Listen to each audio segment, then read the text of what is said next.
یہی سوچ سوچ کر میں ہلکان ہو رہی تھی کہ اچانک اسی کمرے سے ملحقہ پیچھے کی جانب بنے اسٹور روم میں سے کچھ گرنے کی آواز آئی۔ آواز اتنی زور سے آئی تھی کہ میری جیسے جان ہی نکل گئی ہو۔ میں ڈر رہی تھی لیکن کیا کرتی کہ اچانک کوئی اسی اسٹور روم میں سے نکل کر باہر کی طرف تیزی سے جا رہا تھا۔ میں نے منہ پر ہاتھ رکھ لیا تھا لیکن میرے کمرے کے دروازے کو اچانک ہی زور زور سے بجایا گیا۔ اس زوردار آواز نے مجھے چونکا دیا۔ میں ڈر کے مارے دروازے کی جانب دیکھ رہی تھی کہ دروازہ پھر سے بجنے لگا۔ اس دھاڑ نے مجھے پھر سے ڈرا دیا۔ میں انہی سوچوں میں غرق تھی کہ میری ساس کی آواز نے مجھے چونکا دیا۔ وہ کہہ رہی تھی کہ مریم دروازہ کھولو، میری بات سنو، میری بات سنو۔ میں نے جلدی سے اٹھ کے دروازہ کھول دیا۔ جیسے ہی دروازہ کھولا تو سامنے کھڑی میری ساس نے مجھے کھا جانے والی نظروں سے دیکھا۔ وہ کچھ کہہ رہی تھی کہ اچانک ہی میری ساس کے پیچھے سے ایک سایہ سا لہراتا ہوا تیزی سے اسٹور روم سے نکل کر نیچے والی منزل کی طرف چل پڑا۔ میری اوپر کی سانس اوپر اور نیچے کی سانس نیچے رہ گئی۔ میں نے ساس کی توجہ اس سائے کی جانب مبذول کروانے کی کوشش کی لیکن انہوں نے میری کسی بھی بات پر کوئی توجہ نہیں دی بلکہ مجھے کہا کہ میں جلدی سے نیچے آؤں، انہوں نے کچھ اہم فیصلے بھی کرنے ہیں۔ میں چپ چاپ ان کے پیچھے چلنے لگی۔ جیسے جیسے میں سیڑھیاں اتر رہی تھی تو میرے قدموں میں لڑکھڑاہٹ واضح تھی۔ شاید ایک دو دفعہ تو میں گرنے بھی لگی تھی لیکن آخرکار سیڑھیاں اترنے میں کامیاب ہو ہی گئی۔ جب میں نیچے والے پورشن میں پہنچی تو وہاں ڈرائنگ روم میں سارے گھر والے موجود تھے۔ بھابھی کی طبیعت کچھ نڈال سی لگ رہی تھی کہ اچانک ہی وہ بول پڑی اور کہنے لگیں کہ ایک بیوہ کو تو دوسرا شوہر مل جاتا ہے لیکن ایک ماں کو اس کا جوان بیٹا کھو جانے پر کچھ بھی نہیں ملتا، اس لیے مریم ہم تمہارے دکھ میں برابر کے شریک ہیں، لیکن دیکھو تو صحیح کہ اماں کا دکھ کس قدر بڑا ہے نا، اس کا تو کوئی حساب کتاب ہی نہیں ہے نا۔ اور ساتھ ہی آنسو بہانے لگیں۔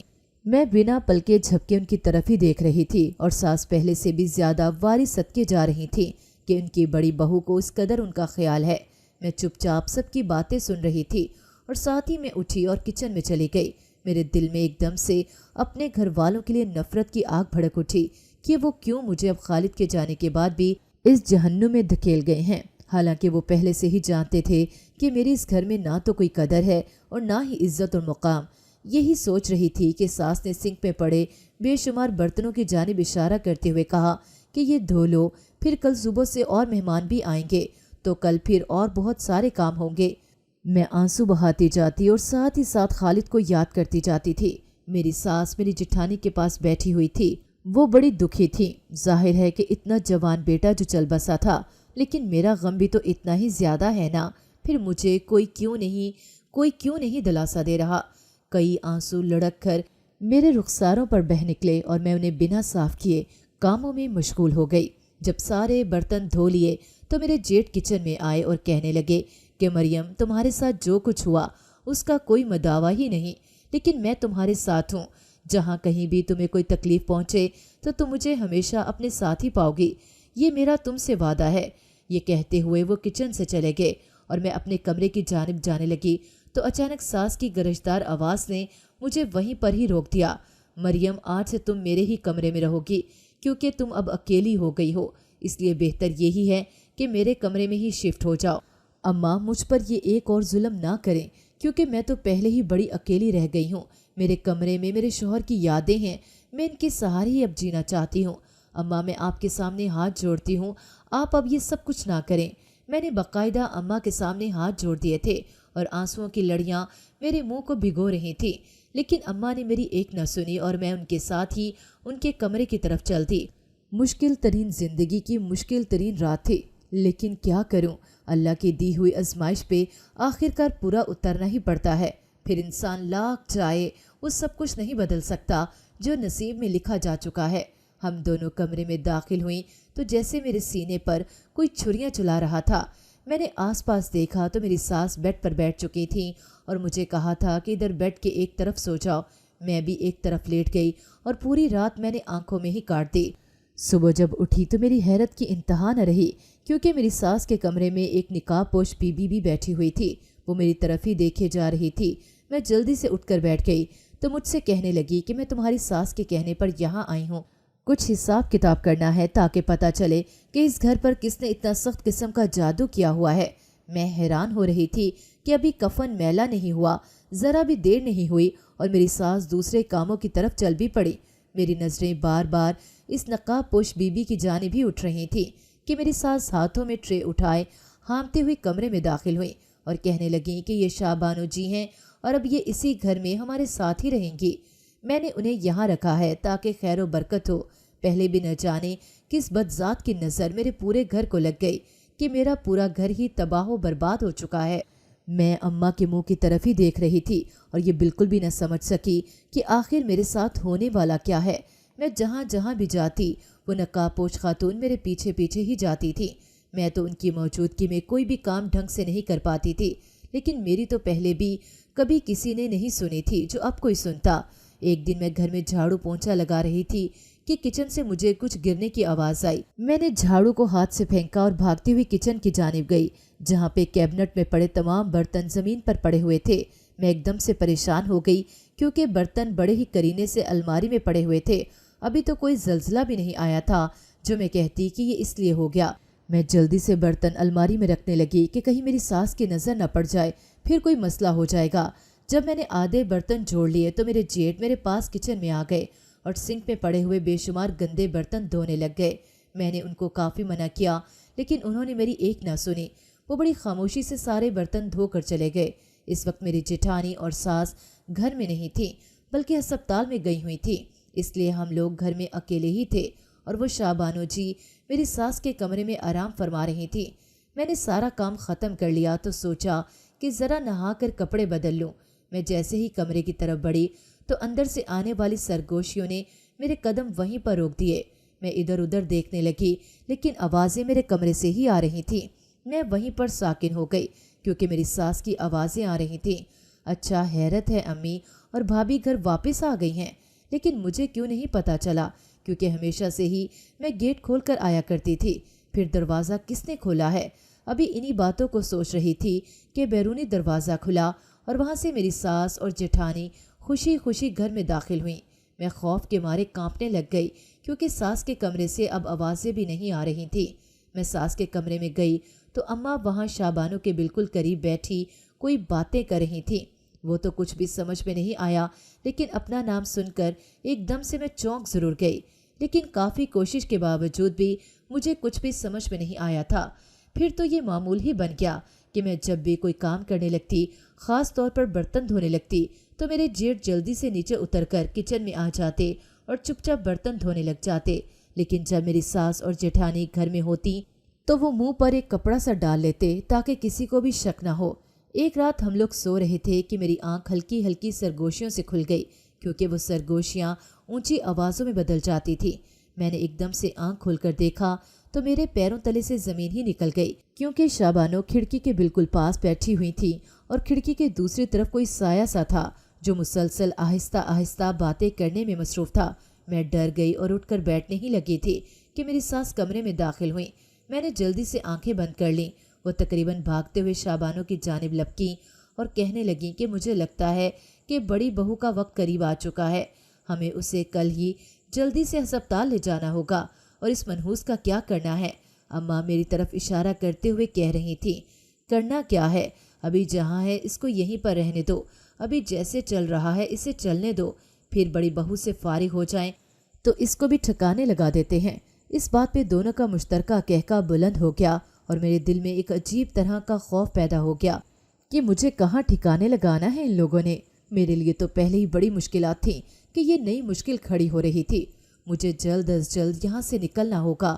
میرے ذہن نے زندگی میں پہلی دفعہ کچھ تیزی سے سوچنا شروع کیا تھا، لیکن میں جاؤں گی کہاں؟ اپنے میکے میں ایک بھابھی ہے جو کسی بھی قیمت پر مجھے کبھی بھی قبول نہیں کریں گی اور اس گھر میں مجھے کبھی بھی برداشت نہیں کریں گی۔ اف میرے خدایا، میں کیا کروں؟ میری مدد فرما، میں تو پہلے ہی بڑی مشکل میں ہوں۔ میں نے بہتے ہوئے آنسوؤں کو ایک ہاتھ کی پشت سے صاف کیا۔ جب بھی میری ساس نے مجھے جگایا اور کہا کہ ہم نے صبح ارم کو ہاسپٹل لے کر جانا ہے، اس لیے تم اٹھو اور اس کے لیے کچھ بنا دو اچھا سا۔ وہ پہلے ہی کہہ رہی تھی کہ اس کا دل کچھ بھی کھانے کو نہیں چاہتا۔ میں اپنے آنسو صاف کرتی ہوئی اٹھی اور اماں شاہ بانو کے پاس جا کر بیٹھ گئیں۔ نہ جانے کون سے ایسے منصوبے بنا رہی تھیں کہ جن کی بھنک مجھے کسی بھی صورت میں پڑھنے نہیں دے رہی تھی۔ لیکن ایک بات تو بالکل واضح تھی کہ وہ جو سایہ سا آتا ہے نا اس گھر میں، اس سے اس گھر کے لوگوں کا گہرا تعلق ہے۔ یہ سب اس کے بارے میں جانتے ہیں، لیکن میرے ساتھ یہ سب کیوں کر رہے ہیں؟ صبح ہوتے ہی بھابھی، اماں اور میرے جیٹھ ہسپتال چلے گئے۔ بچے اور شابانو میرے پاس گھر پر ہی تھے۔ میں گھر کے کاموں میں مصروف تھی کہ اچانک دروازے پر بیل بجی۔ میں نے سنی ہی نہیں اور شابانو نے دروازہ کھولا۔ اس کے بعد کون تھا کون نہیں مجھے کچھ بھی سمجھ میں نہیں آیا، لیکن کافی دیر کے بعد میں نے اپنے کمرے سے ایک مرد کو نکلتے ہوئے دیکھا۔ وہ تیزی سے میرے کمرے میں سے نکل کر اماں کے کمرے کی طرف جا رہا تھا۔ میں بھی اس کے پیچھے ہی لپکی، لیکن جیٹھ کے بیٹے کی آواز پر وہیں پر رک گئی۔ چچی مجھے پیاس لگی ہے۔ لیکن میں ساس کے کمرے کی طرف بڑھ رہی تھی کہ اچانک اندر سے آنے والی آوازوں نے میرے قدم روک دیے، کیونکہ اندر سے ایک مرد کی آواز آ رہی تھی اور شابانو اس کے ساتھ خوش گپیاں کرنے میں مگن تھی۔ مریم بیچاری کو ابھی اور کتنی سزا دو گے؟ شابانو بڑے ہی پیار سے دوسرے سے پوچھ رہی تھی۔ ارے ابھی اتنی جلدی بھی کیا ہے، ابھی تو سزا اس کی شروع ہوئی ہے۔ جانتی تو ہو تم سب کچھ، پھر یہ سب کچھ پوچھنے کا تو مقصد ہی کوئی نہیں بنتا نا۔ دوسری طرف جو مرد تھا اس نے بڑی ہی صفاقی سے کہا۔ مجھے وہ آواز جانی پہچانی لگی۔ جب وہ مرد پھر سے بولا تو میرے پیروں تلے سے زمین ہی نکل گئی، کیونکہ وہ کوئی اور نہیں، وہ تو… میں اس سے آگے مزید کچھ سوچ ہی نہیں سکی اور ایک دم سے ساس کے کمرے کا دروازہ کھول دیا۔ ارے مریم میری بچی کیا ہوا؟ شابانو مجھ سے پوچھ رہی تھی۔ کہاں ہے خالد؟ میں نے ابھی خود ان کی آواز سنی ہے۔ میں نے چیختے ہوئے پوچھا۔ کیا مطلب ہے تمہارا کہ خالد کو ہم نے کہیں چھپا دیا ہے؟ ارے تمہارا دماغ تو خراب نہیں ہو گیا؟ مریم میں مانتی ہوں کہ تمہارا صدمہ بہت ہی بڑا ہے، لیکن اس کا ہرگز یہ مطلب نہیں کہ تم اب مجھے روحوں سے تشبیہ دو۔ شابانو دوپٹے کے پلو سے آنسو پوچھتے ہوئے کہہ رہی تھی۔ ابھی میں انہیں خونخوار نگاہوں سے دیکھ رہی تھی کہ اچانک میری ساس کمرے میں داخل ہوئی اور رونے لگ گئیں کہ اللہ نے ان کو ایک اور پوتا دیا تھا، لیکن وہ پیدا ہوتے ہی اس دنیا سے چلا گیا۔ ان کے آنسو ہی رکنے کا نام نہیں لے رہے تھے۔ یہ بات تو واقعی بڑے صدمے والی تھی۔ میں نے اپنی ساری توجہ اپنی ساس کی جانب کر دی۔ وہ کہہ رہی تھیں کہ تمہارا فون کہاں تھا؟ میں تمہیں کب سے فون کر رہی تھی۔ انہوں نے شابانو سے کہا۔ ہاں شاید اس کی بیٹری ختم ہو چکی تھی، میں ابھی دیکھتی ہوں۔ وہ تو جیسے اس خبر کے انتظار میں ہی تھی۔ گھر بھر سے ایک دفعہ پھر سے ماتم بچھ گیا۔ بھابھی بیچاری تو رو رو کر ہلکان ہوتی جا رہی تھی۔ وہ اپنے شوہر سے بار بار یہی کہتی کہ میں نے ہمیشہ ہی مریم کے ساتھ برا کیا، تبھی تو آج میرے ساتھ اتنا برا ہوا۔ میرے جیٹھ بیچارے تو ہمیشہ سے ہی خاموش طبع تھے، وہ بس تھوڑا سا روئے اور پھر وہ نارمل ہو گئے۔ اور میں حیران تھی کہ میری ساس نے اپنے جوان سالہ بیٹے کی موت پر تو اتنا غم زدہ نہیں ہوئی تھی، تو اب اتنا کیوں؟ یہ پوری فیملی ہی میری سمجھ سے بالا تر تھی۔ میں تو ہمیشہ کی طرح ابھی بھی کولہوں کے بیل کی طرح کاموں میں ہی لگی ہوئی تھی۔ جب ساری خواتین افسوس کے لیے آ رہی تھیں تو اماں سب سے یہی کہہ رہی تھی کہ یہ میری بہو تو ہے ہی منحوس۔ دیکھو یہ میری بڑی بہو کا ہی اتنا اعلیٰ ظرف تھا کہ اس نے یہ سوچا کہ مریم اکیلی رہے گی تو اسے یہ نیا بچہ دے دیتی ہوں۔ اے لو اب دیکھو اس منحوس کا سایہ پڑتے ہی بچہ بھی اس دنیا سے چلا گیا۔ میرے لیے یہ سب سننا مزید بڑا ہی دشوار ہو رہا تھا، اس لیے میں کچھ دیر ان خواتین کے پاس بیٹھی رہی، پھر اٹھ کر چلی گئی۔ میرے نصیب میں یہ سب کچھ ہی لکھا ہوا تھا، اس لیے مجھے ان سب کی اب عادت ہو چکی تھی۔ ایک ایک کر کے ساری خواتین چلی گئیں، پھر گھر میں وہی ہم لوگ رہ گئے۔ شابانو اس سارے عرصے میں بولتی تھی، باقی پورے گھر میں تو ماتم ہی ماتم تھا۔ رات کو اماں نے مجھ سے کہا کہ میں چاہتی ہوں کہ تم اپنے میکے چلی جاؤ، کیونکہ اب مزید میں تمہاری منحوسیت کو برداشت نہیں کر سکتی۔ اماں میں یہاں ہی رہنا چاہتی ہوں، میں کہیں بھی نہیں جانا چاہتی۔ اچانک سے میرے پیچھے سے ایک سایہ سا لہراتا ہوا شابانو کے پاس سے گزرا اور اوپر والی منزل میں چلا گیا۔ میں نے ایک دفعہ پھر سے چیخنا شروع کر دیا۔ اماں میری اس عادت سے بھی بڑی ہی پریشان تھی۔ ایک دن میں کچن صاف کر رہی تھی کہ بھابھی میرے پاس آ گئیں۔ میں نے ان سے کہا کہ بھائی بڑے اچھے ہیں، اکثر میری مدد کرنے کے لیے میرے پاس آ جاتے ہیں۔ میں نے یہ سب کچھ بے دہانی میں ہی کہہ دیا۔ بھابھی نے بھی شاید بے دہانی میں ہی سنا۔ طلحہ کے پاپا کی طبیعت 2 ہفتوں سے ٹھیک نہیں ہے، ان کے لیے سوپ بنانے آئی ہوں۔ کیا کہا بھابھی آپ نے؟ میں نے دوبارہ سے پوچھا۔ ہاں وہ بیمار ہیں، کچھ بچے کی پریشانی لی ہے، کچھ اس سے پہلے بھی کمرے سے نکلتے ہی نہیں تھے۔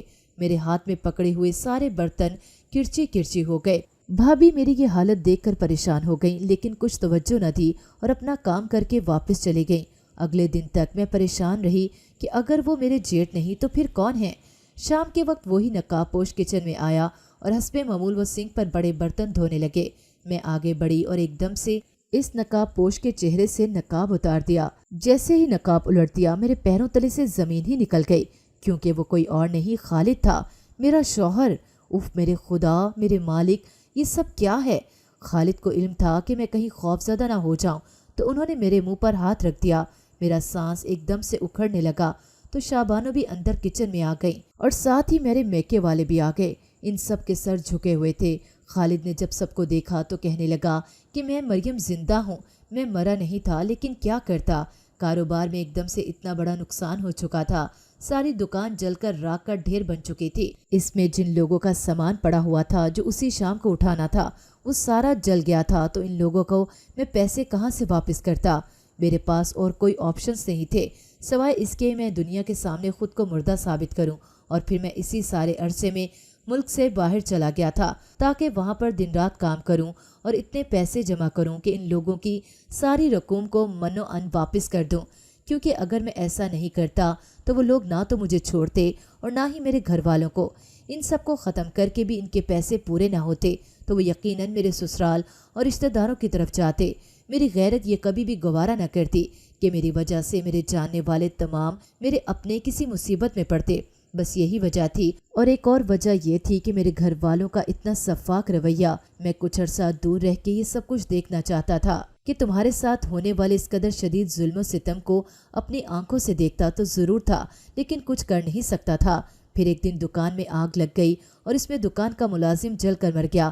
میں نے اپنے سسرال والوں سے مل کر یہ منصوبہ بنایا کہ یہی مشہور کر دیا جائے کہ میں مر چکا ہوں۔ یہ سب کچھ کرنے کا مقصد صرف اور صرف اپنے گھر والوں کو سبق ہی دینا تھا، اور کچھ عرصے کی دوری سے یہی ثابت کرنا تھا کہ میں اپنی اہمیت کو دیکھ سکوں، یا یہ کہ میری بیوی کے ساتھ میرے مرنے کے بعد بھی کیسا سلوک کیا جاتا ہے۔ تمہیں یہیں پر رکھنے کی ساری پلاننگ میری اپنی تھی۔ پھر یہ کہہ کر شابانو کو یہاں ایک منصوبے کے تحت بھیجا تاکہ وہ تمہیں بھی آزما سکوں۔ افسوس صد افسوس کہ میرے گھر والوں کا رویہ بالکل ویسا ہی تھا، بلکہ میرے بعد تو میرے گھر والوں کا رویہ پہلے سے کہیں زیادہ برا ہو چکا تھا۔ خالد جب یہ بات کر رہے تھے ان کے آنسو بہتے جا رہے تھے، لیکن وہ میری طرف یوں دیکھ رہے تھے جیسے مجھ سے نظریں ملانے کے قابل ہی نہ ہوں۔ اس دوران اماں بھی آ گئیں۔ انہوں نے خالد کو یوں صحیح سلامت باتیں کرتے ہوئے دیکھا، تمہارے خوشی کے بول ہی نہیں سکیں۔ پھر کہنے لگیں کہ مجھے بہت جلد پتہ چل گیا تھا کہ خالد زندہ ہے، لیکن شاہ بانو نے ہی کہا تھا کہ تمہاری بڑی بہو تمہارے ہاتھوں میں نہیں، اس لیے اس چھوٹی کو اپنے قابو میں رکھنے کے لیے بہتر یہی ہے کہ تم اس کو خوب دبا کر رکھو۔ بس میں ان سب کی باتوں میں آ گئی اور پھر مریم جیسے ہیرے کو اتنی تکالیف دیتی رہی۔ اماں یہ باتیں کرتی جا رہی تھیں اور ساتھ ہی ساتھ روتی بھی جا رہی تھیں۔ میں دنگ ہو کر سب کی طرف دیکھ رہی تھی، لیکن جو کچھ بھی تھا مجھے سب سے زیادہ غصہ خالد پر تھا، کیونکہ مرد کو اتنا کمزور کبھی بھی نہیں ہونا چاہیے، اتنا کمزور مرد کہ جو اپنے گھر والوں کے سامنے بولے یا اپنی بیوی کے دفاع پر خود کو مار کر منوائے۔ مجھے رہ رہ کر اپنے گھر والوں پر غصہ آ رہا تھا۔ میں روتی ہی جا رہی تھی، لیکن میری والدہ مجھے بجائے اس کے کہ کچھ تسلی وغیرہ دیتی، وہ الٹا خالد کو بار بار ہاتھ لگا کر دیکھ رہی تھی۔ میں پیر پٹکتے ہوئے وہاں سے چلی گئی۔ کچھ دیر کے بعد خالد کمرے میں آئے اور آ کر میرے پیروں میں بیٹھ گئے۔ وہ مجھے ہر طرح سے منانے کی کوشش کر رہے تھے۔ میں کافی دیر تک ان سے ناراض ہوئی، لیکن پھر یہ جان کر کہ میرا ہمسفر زندہ ہے اور میرے بالکل سامنے بیٹھا ہے، میں خوش تھی، اور یہ بھی جان چکی تھی کہ میرا شوہر مجھ سے بے حد محبت بھی کرتا ہے۔ میں نے ساری باتیں بھلا کر ان سے صلح کر لی تھی۔